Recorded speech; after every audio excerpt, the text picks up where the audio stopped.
You're listening to DraftKings Network.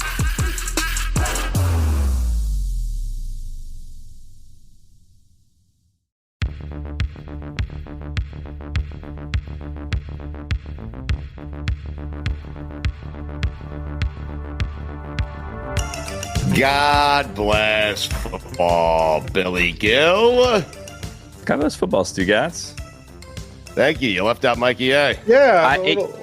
I'm sorry. God bless football, Mikey A. No, here's the thing is that, so there's comments going on the side now, so I was switching over to those comments, and then also later on we have a Billy's Bets Big Board brought to you by, and right. I still need to kind of, get that situated properly. So I have a lot going on in my head normally right. anyways, but yeah, anyway. Well, God bless football anyway, Billy Gill. God bless football. We have a lot.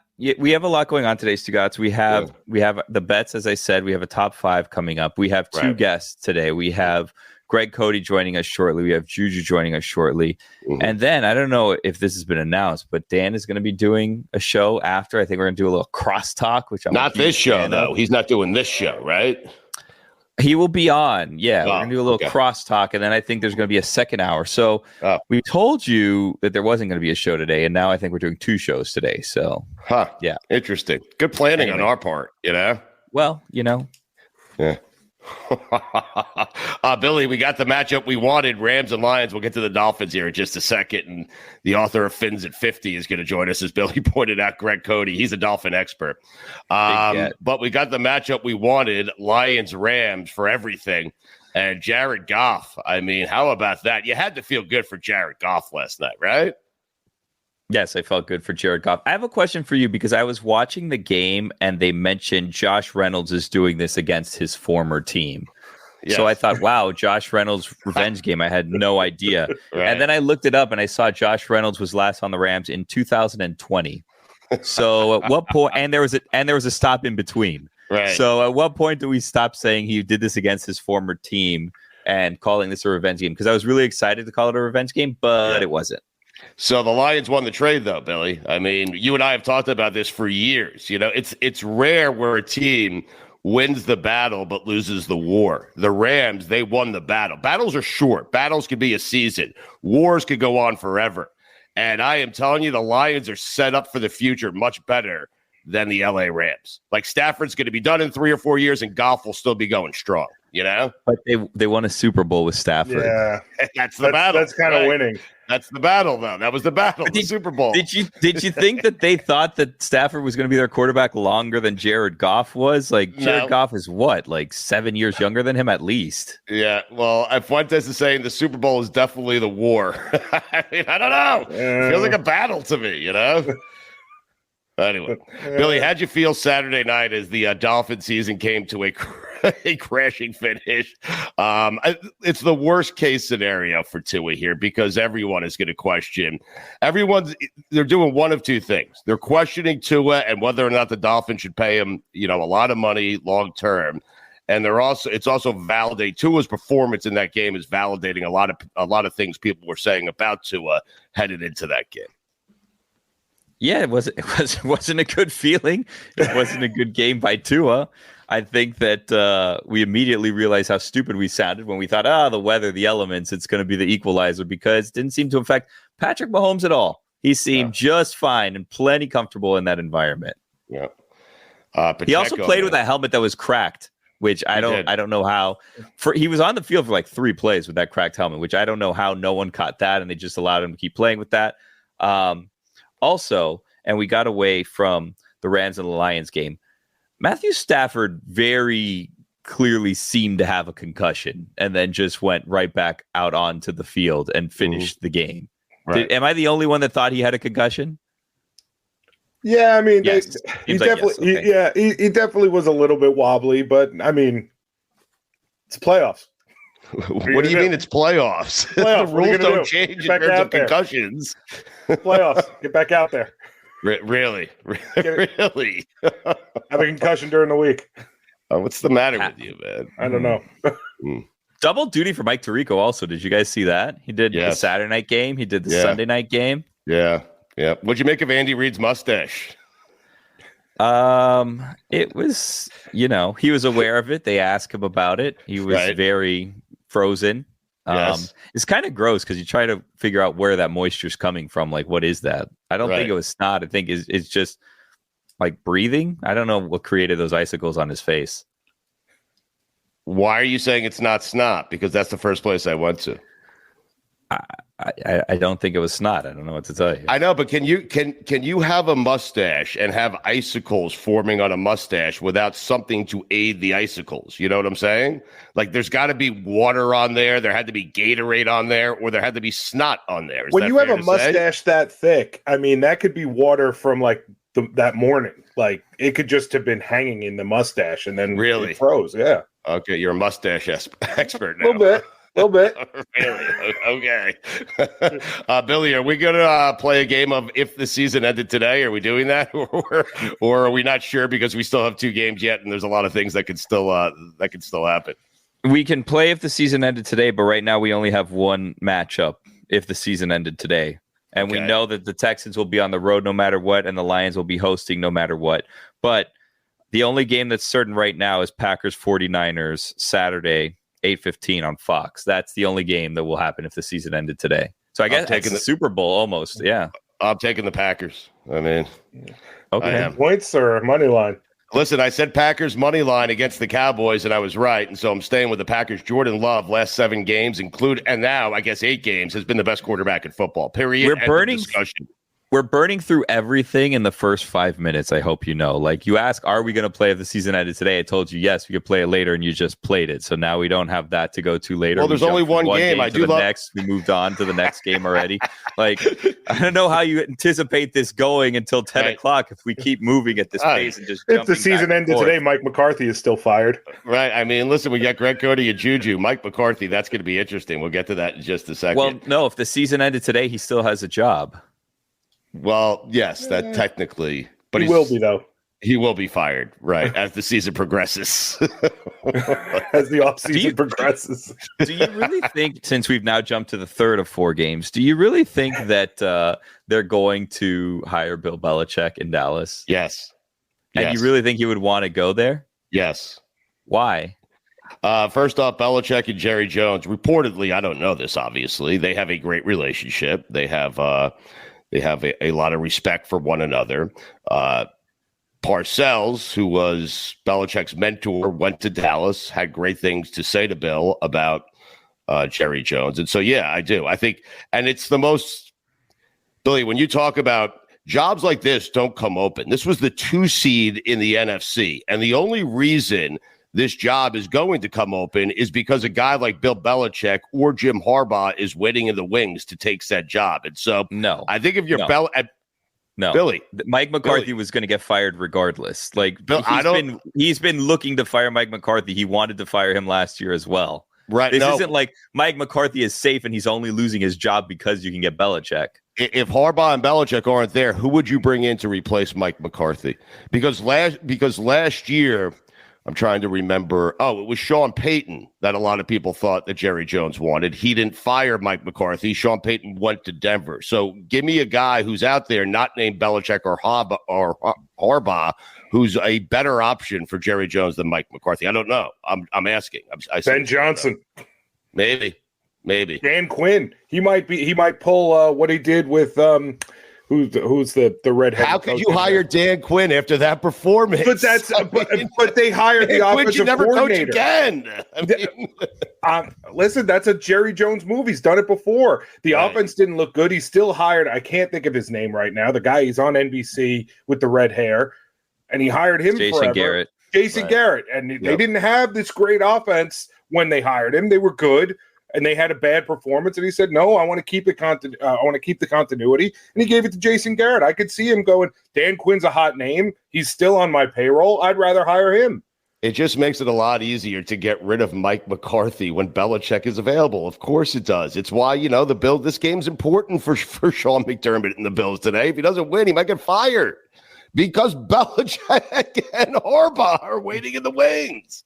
I mean, Harbaugh already interviewed with the Chargers, right? Or it's reported that he's scheduled to. Yeah, why would he go there? Why would anybody go there? They're in cap hell. Their roster is old. The only thing they have is Justin Herbert and LA.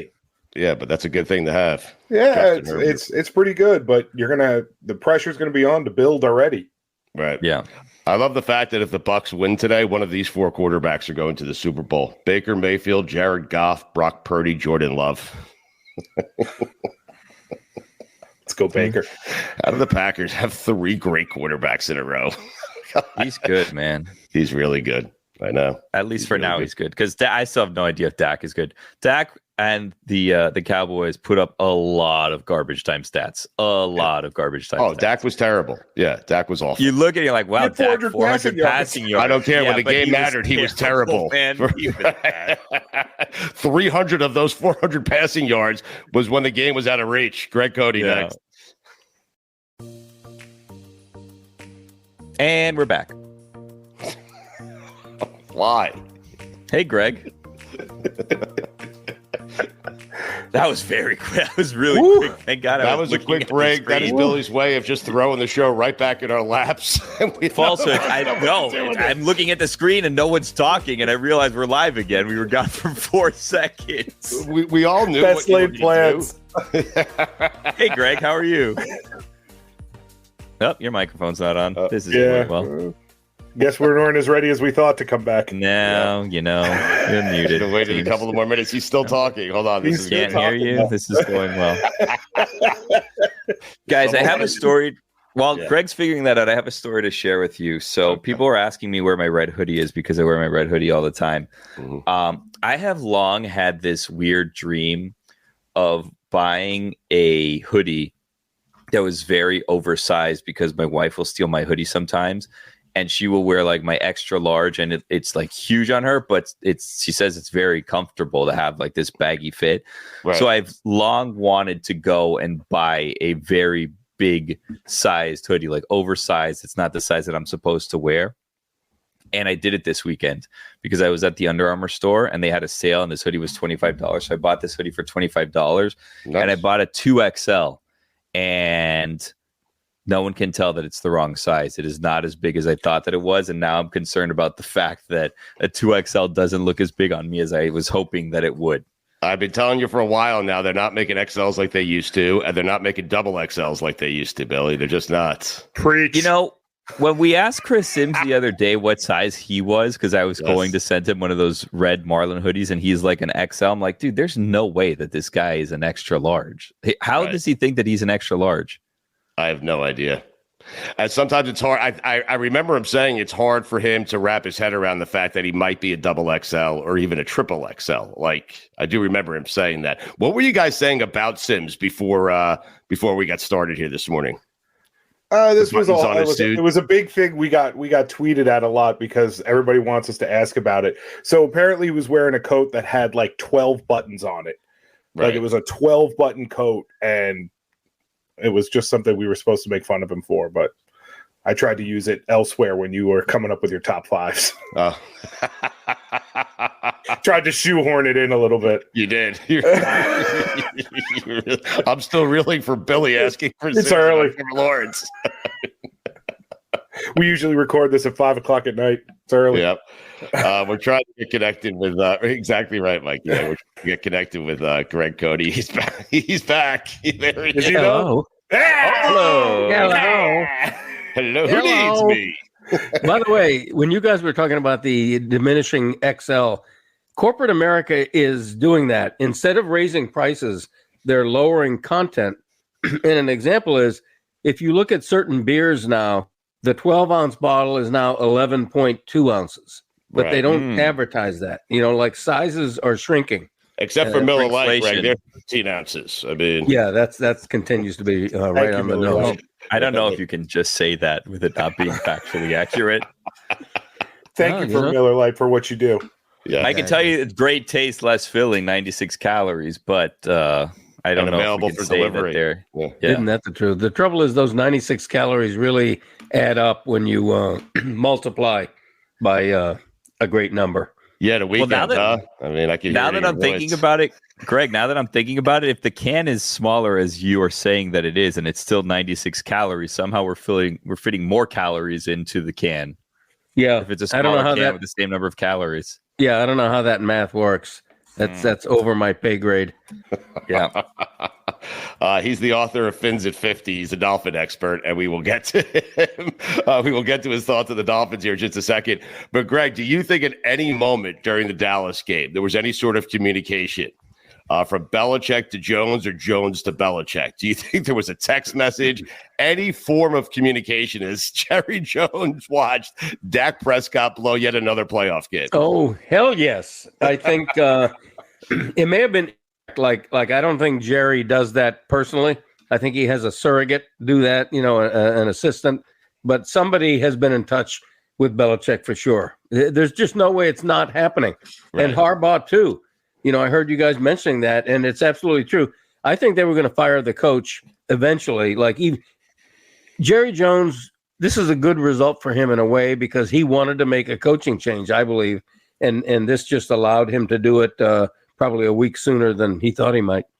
It's interesting because you've had Jerry Jones say recently that he's kind of okay with a Belichick-type coach, and you heard Belichick on the way out of New England say, yeah, I'm open to having a GM. I don't need to make every single decision here, which is the way Jerry wants it. It seems like a perfect fit, correct?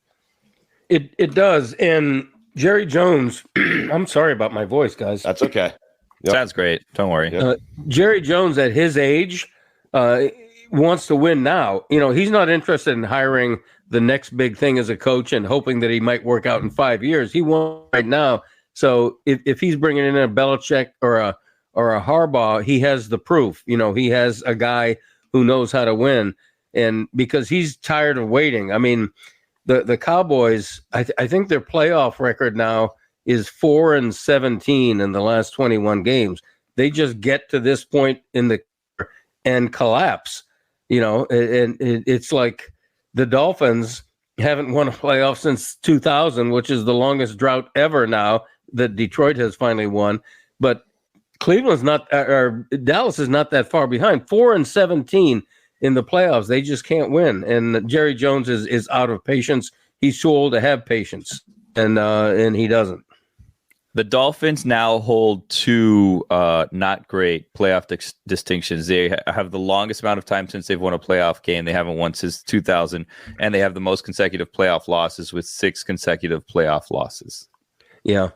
This is what they do. It's the curse of Dolphins.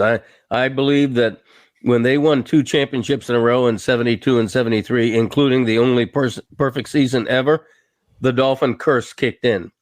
And we've seen the curse over the years. The curse is you're going to draft Dan Marino, and he's going to set all kind of NFL records. Never going to win a Super Bowl. You're finally going to have this season where I think this was the season of highest hopes since the Marino era. And I honestly thought that they were going to had a chance to get to the Super Bowl or at least the AFC title game. And then for them to fizzle the way they did, the curse is back. You thought that they were over the Dolphin curse. They're not. The Dolphins continues to be a real thing. And you just saw it in 3 awful, terrible losses in a row to end an otherwise pretty good season. I'm surprised by the direction that this has gone in because as a Dolphins fan, as someone who is surrounded by Dolphins fans, if you're not a Dolphins fan and you listen to the show, you're probably annoyed with the number of times that Dolphins fans will blame injuries for why the Dolphins struggled at the end of the year. The weather is another thing that people have complained about. But I didn't think that we were going to get eliminated from the playoffs and arrive at it is a curse, and that's the reason why the Dolphins have been eliminated. I was unaware of this curse. I'm with you, Billy. Yes. The curse, yes. Yeah. Now, how does one break this curse? You don't have an answer for me. The club has been trying to figure it out for 3 generations. Nobody knows. Sacrifice. I have an idea. We're friends with a witch, Rosalind, who occasionally comes on. She's a friendly witch, Greg. Yes. Yeah, she's a friendly witch. Sometimes she will put curses on people, but maybe we can talk to her this week, Greg. And I don't know if you're interested. Maybe we could do a Stupidity episode or something where we talk to Rosalind and try to have her lift the curse of the Dolphins. Or should we wait until the start of next season? I think you can do it next season. I don't think there's any great urgency because I don't know, but I suspect curse lifting is an immediate thing, right? You probably want to do it before the draft, right? Okay, maybe in the spring. This is shocking. No, this is shocking. I would say if you have a curse and we are offering someone who can get rid of said curse, you would want to get rid of the curse as soon as possible. Why wait till next season? That's fair. Is it possible, Greg, is it possible to have multiple curses? Because I'm wondering, here's what happens. If we talk to Rosalind the Witch now and we remove this curse, is it possible to then get another curse put on you before the next season starts? Or can you have multiple curses at the same time? I guess it's more of a question for her. Do you think she'd give us a group rate to get rid of all the curses at once? Concurrent curses. Wait, Mikey, their curses, they drafted, at least they drafted Marino. We passed on him. That's true. But, I don't know who began this curse. I just know that it's the perfect season. And it continues 55 years later or however long it's been. It's crazy. This was the season. This was the team. This was the time. And look what happened. Why don't you do this, Greg? You're a journalist, so you have now identified the reason the Dolphins keep failing is because of this curse. Right. You look through historically famous curses. You have the curse of the Billy Goat that was tracked back to that one moment. Now you have a couple weeks now. The Dolphins didn't go as deep as you thought they were going to go. You have time before the offseason columns of. Are you okay? Yeah. Sorry. What happened there, Greg? I'm an amateur. I just any coffee spill. It's fine. What was? Is it everywhere?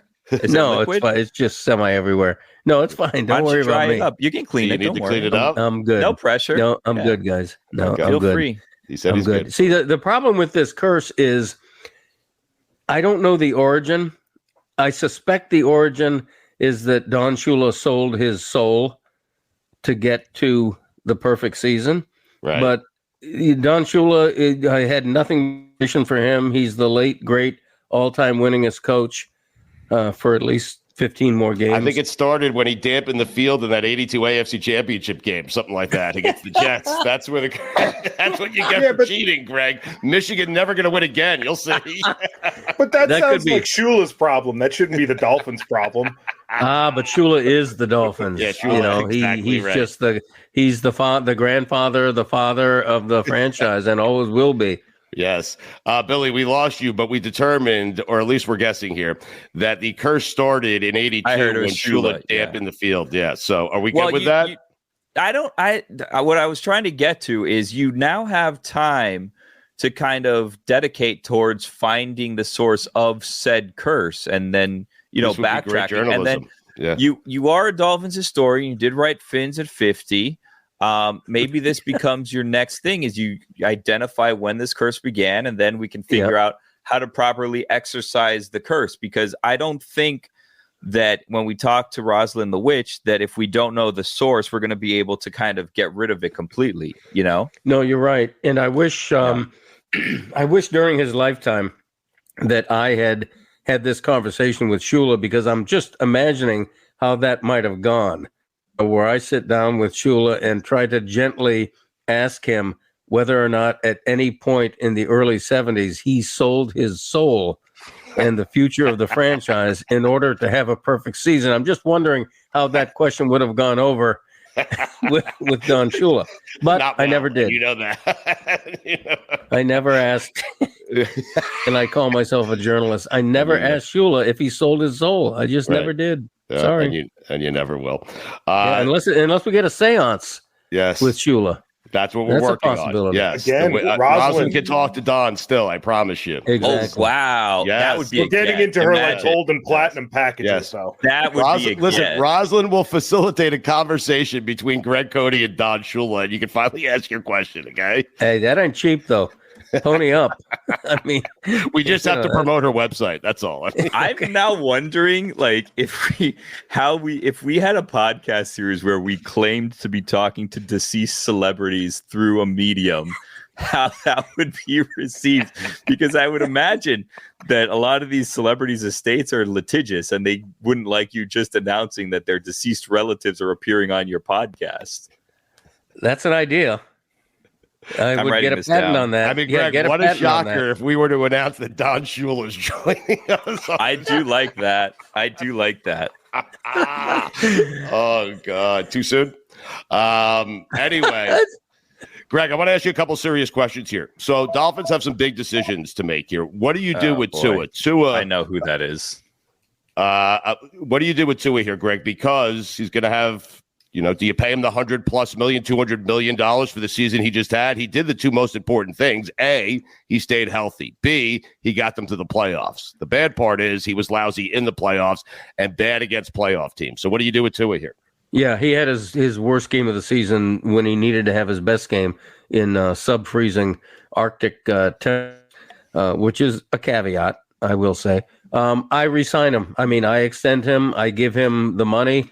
I do think because the season took a tailspin that it did, that maybe you get him a little cheaper than you might have a month ago or at midseason. But, he's a good quarterback. The argument is whether he's elite, whether he's top 5 elite, but there's no argument that he's a good quarterback who can win in this league. Now we know he can stay healthy. He led the league in passing yards. I mean, that's not nothing. And his completion percentage was up near 70. That's not nothing. He's very accurate, the strongest arm in the league. And many a time we saw Tyreek Hill have to sort of pause and wait for the ball, which is unfortunate. But the offense they're running suits him. I wish he were more mobile. I wish they use his legs a little bit more. It would be great to have Tua's accuracy combined, Justin Fields' mobility, but you take what you can get, and quarterbacks are at such a premium in this league. I think you almost have to extend him and call him your quarterback of the future. That's one of the things that we saw in this game, and it wasn't, what was the difference in the game, but you did see when Tua had to scramble, he was not going to get hit. Like, if he had to go 6 yards and there was someone in the way, he was going to slide at 2. And he was just going to give up getting that first down.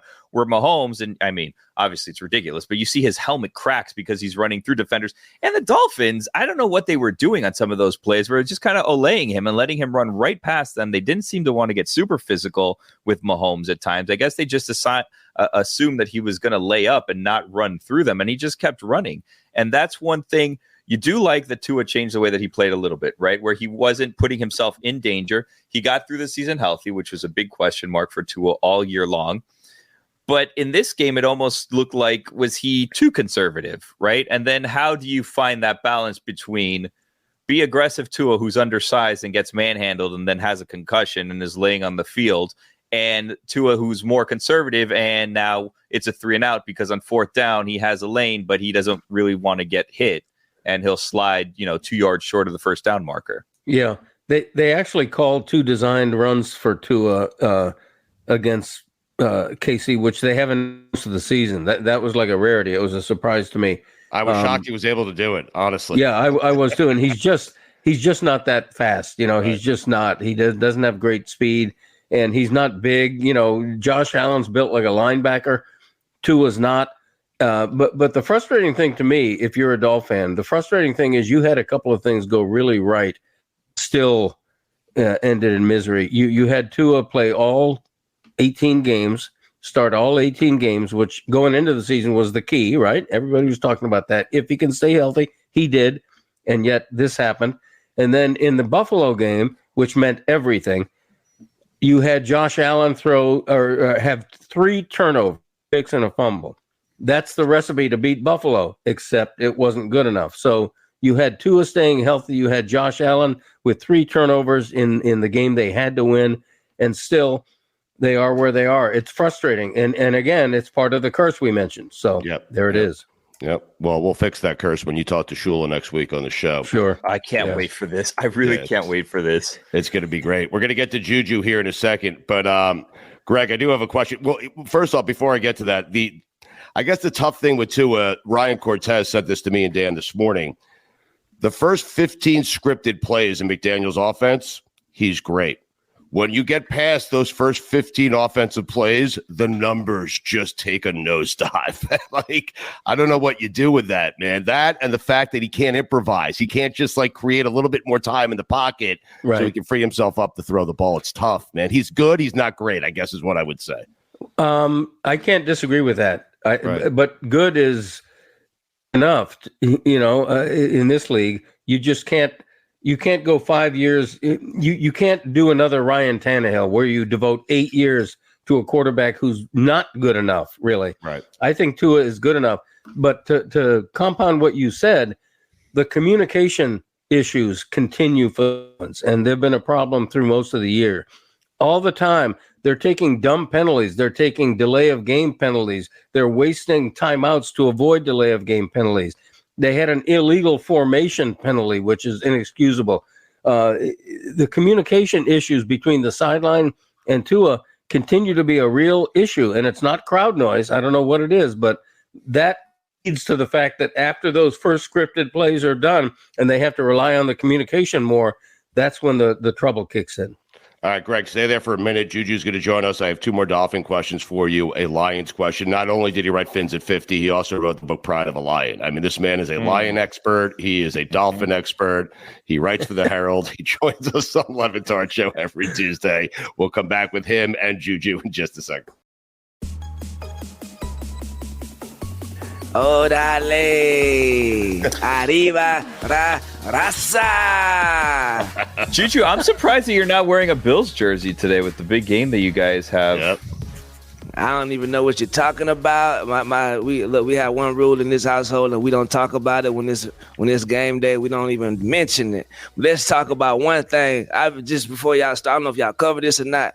Matthew Stafford was concussed on the ground, throwing up gang signs, and they let him play in the game. I do not understand what's going on. Like, we say we got all these cameras, we got HD evidence of him knocked out on the ground, and they just let that man continue because it's the playoffs. He back in Detroit. Well, my brother Roger Goodell, what are we doing?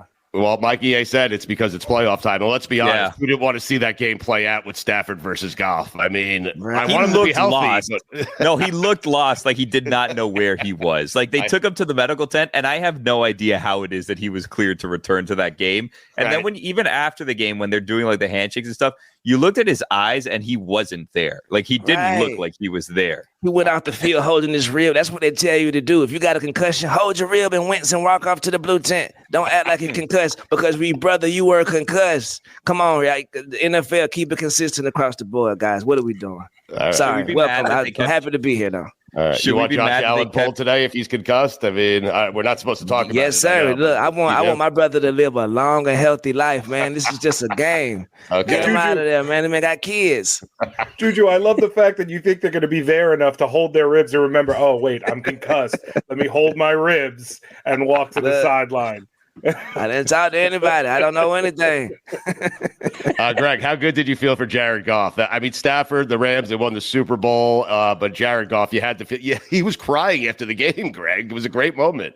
I felt great for the people of Detroit, is who I mostly felt great for.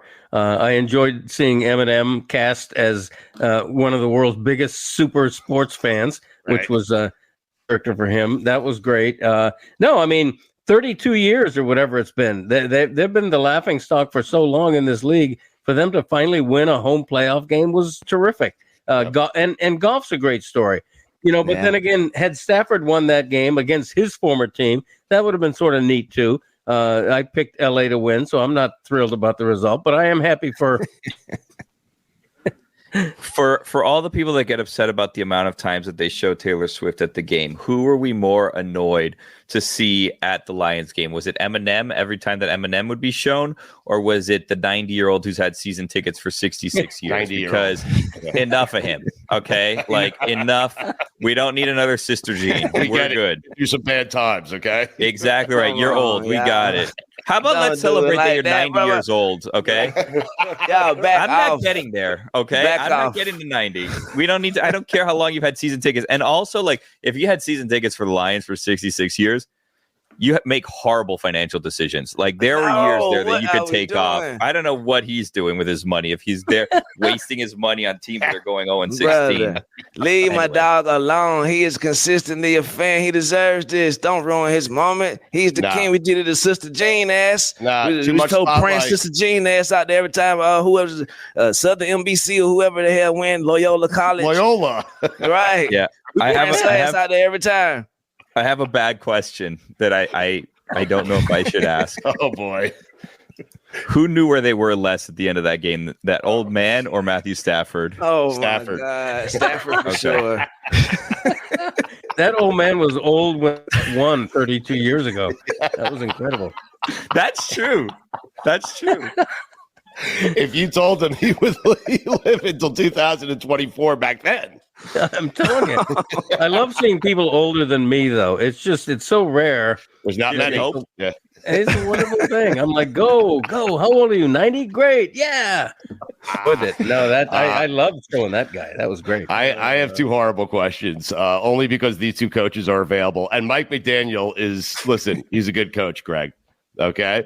I'm not certain that he's better than Bill Belichick or Jim Harbaugh. And so I just ask you this question. Oh, God. You're Stephen Ross, and the phone rings today, and it's Bill Belichick. What do you do? That's not a silly question. I know. Because, Stephen Ross has a track record. I mean, Stephen Ross, when Tony Sparano was his sitting coach, Stephen Ross is flying across the country to try to woo Harbaugh whenever that was, 8 years ago or something. Yes. They have Stephen Ross has that reputation. And, he cost his team a first-round draft pick because he was going after Sean Payton and Tom Brady. So I don't put anything past Stephen Ross. And the idea that if he had a chance to hire Harbaugh or that he might is not inconceivable. However, I do think everybody really loves Mike McDaniel. I think he's a good young coach who has earned a chance to be back. I don't think the Dolphins are considering a coaching change, but Belichick and Harbaugh being available sort of changes the dynamic no matter where you're talking, including Miami. Right. It makes you think Is it crazy to wonder if Bill Belichick's still a good coach? It's not crazy to wonder that at all. No, not just that, but like his whole thing is like he created this Patriot culture, the Patriot way, all this stuff. He's coming in at 71. How long is it going to take for him to instill this culture? It's not going to be in one season. This is going to be like a 3-year thing. Like how, like we're going to be married to Bill Belichick at 74 years old, wherever he goes next. Like, I feel like he just needs to kind of go in and just like accept, I'm just going to be the coach. I'm going to try to get my 15 wins or whatever and be out. Right. Well, Belichick obviously is going to pick and choose exactly the right team for him. He's not in rebuilding mode point in his life and career. He's going to go. He would go to a Miami, to a Dallas, to a team that can win right now. The LA Chargers have Justin Herbert. That alone makes them an interesting team if you're a win now coach. So, yeah. What about the Jets? What about Robert Saleh and the Jets? I feel like their run is lined up with his age. They're going to have about good 3-4 years left in that Aaron Rodgers arm. Belichick called Woody Johnson today, Juju. He better fire Saleh and hire Belichick. Are you kidding me? I can't believe that you're already firing Mike McDaniel. Billy, no, he's not doing that. But it just happened. Billy, you did that. Year where there were two coaches who were better. You did that. No, you did that. Not Greg. You did that. Yeah, this is firing Mike McDaniel, not me. Also, Christian Wilkins, you did that. What the hell was that on third down? Y'all could have got off the field. What the hell is Christian Wilkins thinking? Like, that oh my was God. I can't wait to see Hard Knocks. So it ends this week, right? Like, or just going as long as they better come back like Aaron Rodgers came back on Pat McAfee one more time, bro, just to show folks. I'm saying we'll see this week, right? Where he came back the next day. That was weird. That was so strange. But it was funny. It's like, he's not going to come on the rest of the season. Next day, here he is. But yeah, Hard Knocks. Salute the Hard Knocks, and salute the Vegas and the Dolphins just ruining that. The first game, we can't even think about going to Vegas to see the Dolphins for 2 damn weeks. They got kind of like it. First week. You like it? Yeah, it'd be a lot of pressure. It won't be fun. As it is, the Super Bowl. Listen, guys, I don't know who I need to tell this to. Is Dan still going, by the way? I mean, Super Bowl, if you're actually working, is not a fun week. Like, it's not all parties and rainbows and butterflies. If you're actually doing what you should be doing. If you're going just to party, you're going to have a great time. But like last week, you can ask Juju. We went out one day and it was the last day. And every other day we were at Radio Row till like 6 or 7 o'clock at night. Then like getting Uber Eats of like Chick-fil-A or whatever was like the closest thing to the hotel. And then working till like 10. Super Bowl is not a fun week.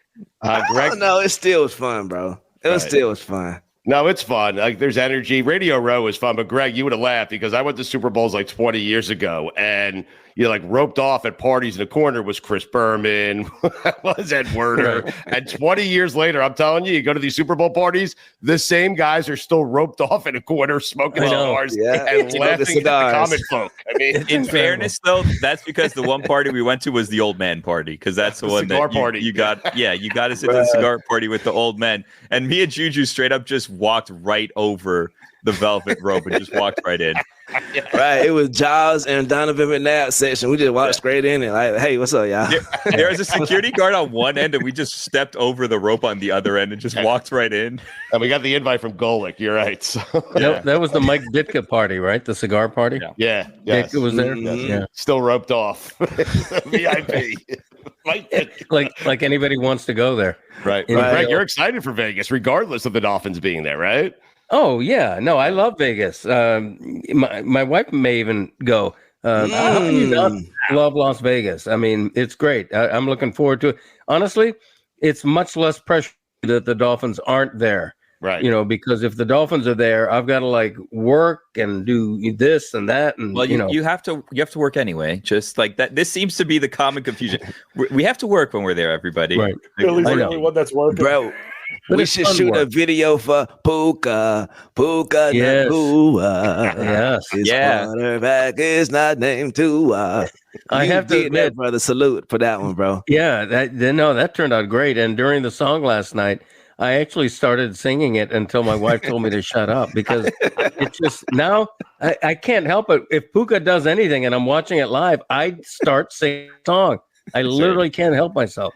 How long were you singing it before your wife told you to shut the hell up? I mean, it just took a couple of syllables. I'm not even sure if I get his name out my mouth. Puka, shut up. Nakua. And then she said, shut up already. Greg, I feel like you should start laying the groundwork because Puka Nakua is definitely going to be in Vegas promoting something. Someone is going to pay him to promote something. So you should try to reach out to him and at least have like some sort of conversation with him, an interview. Hey, I'm the one that sang the song for you. Yeah. For sure he knows about this song. I don't think I'm going out on a limb saying it's gotten to him that song was made about him. I would hope so. I think he's seen it once or twice. The season was locked in. Now the season over, I think it will be a little bit easier to get in contact with the good brother. Yeah, for sure. Ooh, why don't you do this, Greg? Why don't you try to be the first person that reaches out to him and sponsor him? I don't know what it would cost, but maybe you sponsor him to go to Radio Row to just do hits for the Greg Cote show with Greg Cote. I'm not sure if the Greg Cote podcast has that kind of a budget. I think a bigger show. Let me think of a bigger show. Well, maybe the Batard show might have a budget that could do that. I don't know. You should have Shula co-host with you the entire week. A cardboard cutout of Shula. Animated. Now that we're talking this out, what do you guys think you would pay a player to do like 8 hits, right? Like you reach out to a player. And that's what we're doing. We're just paying them to promote the Dan le Batard show with Stugotz. Not like Tide, not like Bounty. Like they're going on other shows to promote our radio show. That's a good idea. That would cost. Because if we get like a good name, they'll go on big shows and they're like, oh, who are you here on behalf of? Like, I'm here on behalf of the Dan le Batard show with Stugotz. Like, you can listen to us, Metal Arc Media. We need to find the big name that likes us still, and then Austin Eckler. Right, Austin Eckler, Garrett Wilson. Yeah, I don't know.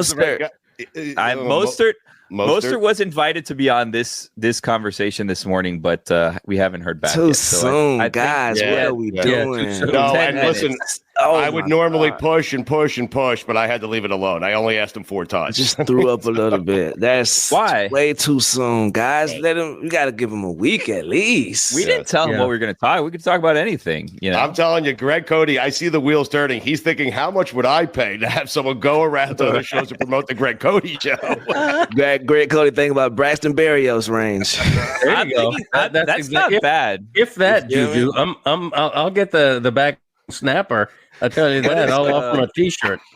What is Smythe command? Why don't you get Smythe to go out there and start talking on your show's behalf? Yeah. I mean, his interviews might not be as great as other NFL players. Salute to Smythe wherever you are, though. I know you watching. No, you should give Puka Nakua the rights to your song, Greg, in exchange for him going on a media tour. That's what I think.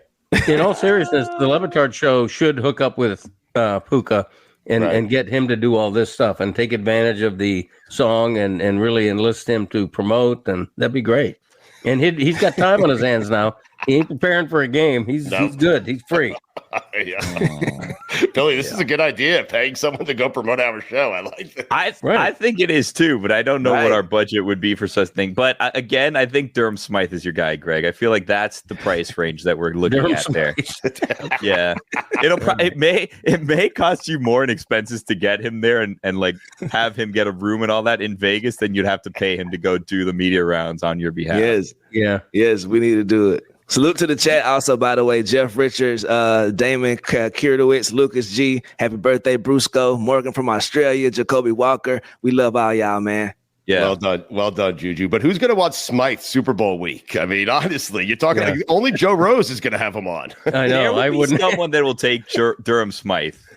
You act like if Durham Smythe doesn't walk by your booth, you're not going to be like, Durham, come sit. Give me a minute. Yeah, 100%. We talked to Ryan Leaf last year, and it never aired. Stugotz had Ryan Leaf on, promised him that he was going to get him into the Tahoe tournament. I don't know if he ever did or didn't. And then I don't think that interview ever even aired. I did not, and I did not. Of course it didn't.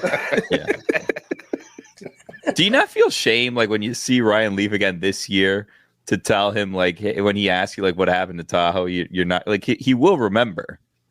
Perhaps. We'll see. Listen, I made an effort. I connected him with a guy who's in charge of the tournament. It's up to Ryan Lee from there. I mean, what do you want me to do? I'll get you an invite. Here's somebody's number. Yeah, that's not how it works. He's the guy who sends the Billy. Come on, he was sitting right next to us. I didn't know what to do. I was in a bad spot with Ryan Leaf. I mean, are we cross talking, Stugotz? Are we cross talking today? I don't know if they're in the chat. Or are coming in here. They'll be doing 10 o'clock to 11 o'clock. So that's cool. Nice. I'm excited. As Billy pointed out, we went from not working to doing 2 shows. So, I mean, it's weird. Billy, do you want to do your big board bets? We will bring those guys in. I forgot about that. Okay. Yeah, I forgot about that. Guys, Greg, Greg, are you good to stay? Do you need to leave? I mean, no, I'm good. Whatever. All right. I would write these down because Billy's been exceptional with his big board bets. I mean, nice. Well, Greg, I will tell you this. 2 weeks ago, I was looking great. I was 21-17-1 for the season. Then I had the Sunday night watch along that we did, and I went 4-2, upping my record to 25-19-1. Then I got a little cocky, and I decided, you know what? I'm going to make 3 picks for the national championship game, and I went 0-3. So now my overall record is 25-22-1 on the season. This is Billy's Bets Big Boards, brought to you by. We still don't have a sponsor. Season's wrapping up, so I don't know if we're going to be able to sponsor. Yeah, it's getting a little late in the game, but you never know. Maybe someone will come in and sponsor us here at the last minute. We're not a DraftKings today. You don't have a sponsor. If the season ended today, I don't have a sponsor, but it doesn't. It continues on. And this isn't a DraftKings stake, but if it was, these are 3 bets that I would feel strongly enough about that I may or may not actually place a wager on. We'll see. We're not a DraftKings state, so you'll never know. Anyways, the first one that we're going to do here today, should have written this out earlier. Yep. All right. Juju, how are you on your picks while Billy is writing this down? Man, I think I went 3-1 thus far. Nice. The only game I missed was them boys. Yep. I wanted the Packers to win, but I just didn't think so. You know what I mean? So salute to them boys. Salute to K-Funk as well. I know K-Funk is big, man. What do you mean you didn't? Oh, my God. I said the Packers on the money line. I was saying it all week. I mean, right, bro. No faith in me, Juju. You said all right, I have my first one. What the hell? You said the Dolphins would win too. Why are you reminding everybody about the one time you said Packers on the money line? I was saying it all week. Because I know you'll do a great job of reminding them when I was wrong. So I like to remind our audience just once in a while when I get it right. Okay. Oh, you picked Buffalo? He picked the Packers. I had the Packers money line. Okay. Money line. Buffalo game hasn't happened yet. Great. Yeah, the Buffalo game. I predicted it would be delayed. So They could have played that game yesterday. I saw the weather. That was football weather. They could have played that game yesterday. How ridiculous is it that they're going from Favre to Rodgers to Jordan Love? I've been a Jet fan for 40 years and haven't had a single quarterback. I know, but 8 games ago, everybody didn't think Jordan Love was the answer, and then what he goes are you on talking a about, tear. Stu? You had Favre and Rodgers, and now you'll have Love soon. I'll have Love 15 years from now. Yes. All right, my first pick of the thing, Jalen Hurts, anytime touchdown. Yeah, Jalen Hurts, anytime touchdown. I want the Bucs to win so badly. I do. Just because I want one of the quarterbacks to be in the NFC, the quarterback Mayfield. Representing the NFC to be Baker, Goff, Purdy, or Love. I love that. That would be hilarious. All right, that's one of Billy's big board bets. My next one, Baker Mayfield over 236.5 passing yards. All right. I feel like we're going to have some garbage time yards there at the end of that game, and he's going to go over in garbage time. Billy, they could not have played yesterday, okay? Yes, they could have. They could have. No, they could not have. And people would have died on the way to the stadium. Can you guys tell me? Yeah, people were dying when they were sliding down those snow sleds that they were doing. Yeah, everybody That's a small sacrifice. That was a drunk fool. Right there underneath all the snow is all the carcasses of the people that died shoveling it. Please get out of here. Is it true that the shirtless guy at Kansas City, negative 27 degrees, is it true that he was hospitalized with frostbite from the elbows down? I can believe it. It must, right? You can't. Then he should have taken his pants off. If he was shirtless and he was frostbite, the elbow down, he should have taken off his pants if his top was good. He got pneumonia in the booty as soon as he did that. But sidebar, Chris Whittingham was right. Buffalo, build a damn dome. What are we trying to prove to each other? That we can just do it? We can brave it? You got one of the best teams in the NFL, and it's not even going to matter because this is going to be who can play in the snow better. Ain't this a B word? If the Dolphin-Chiefs game is in a dome, Juju, did the Fins win? The Fins win by 100. Oh, knock it off. Come on, man. Come on. Tyreek couldn't even dig in the surface. Come on, Jalen Wilder wasn't even Wilder-ish. Juju, there were 4 or 5 numbers on the Dolphin defense running around that I hadn't seen out there all season. Uniform numbers I did not recognize. Yeah. Where did Bruce Irvin come from? The Dolphins defense had 3 or 4 players who hadn't been on the team for an entire week.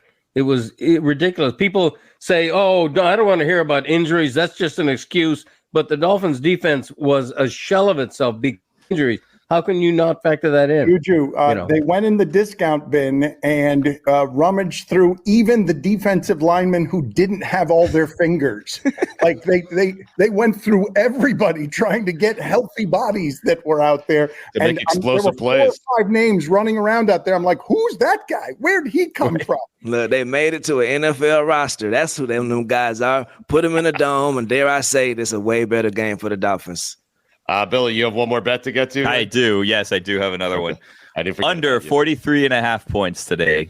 Okay. That's it. I thought that. We lost under 43.5 deaths today in Buffalo. Are they indeed going to play the game, Juju? Are we sure they're not going to postpone it again? Yes, they need to play the game and tell everybody to stay home. That's the announcement they need to make. Don't come, pandemic style. We just watch this game together and hold hands. Yeah, the governor said there will be no more postponement. So it's play to the death today. Play to the death. Wow. Let's put that on. I thought Chris Cote had the best comments in the chat while we were doing the show, and it was trade Tua for Justin Fields. I like that. I think Chris Cote's on this kick. I mean, but if you listen to Sunday Night Live, you will realize that take was uttered yesterday on the great Sunday Night Live show by Tony and I. You feel me? So Tony can have it. Nor there. Tony can have it. Tony can have it. As long as it happens, Tony can have it. Yeah, that's a great ally. You want Justin Fields over Tua? I need a quarterback that can move out of the pocket. You guys were talking earlier about Tua on these runs. That's terrifying. When Tua's out of the pocket running, I'm not happy. That's like what I would look like if my dad was running in the NFL. That's the fear that I have. It's not. When I see Tua running, I'm like, oh no. Me in a football helmet would look funny, let alone running. That's ridiculous. But Maybe I'd running with no cleats. I'd be in my deck shoes, slipping all over the icy field. All right, guys, we're going to take a timeout so everyone can get organized here. But Dan is coming back. Mike is joining him. Whitty is joining him. Chris Cote is joining him. I don't know where Billy's going. Juju, I guess, is staying around. I might stay around. So why? Can I ask you something? Why did the Bills not just set up a bunch of tables and light them on fire in the stands and melt the ice? Like, it feels like it would have been more efficient than shoveling all of that snow. Yeah. Well, today they'll play to the death, Billy. Batard coming up next.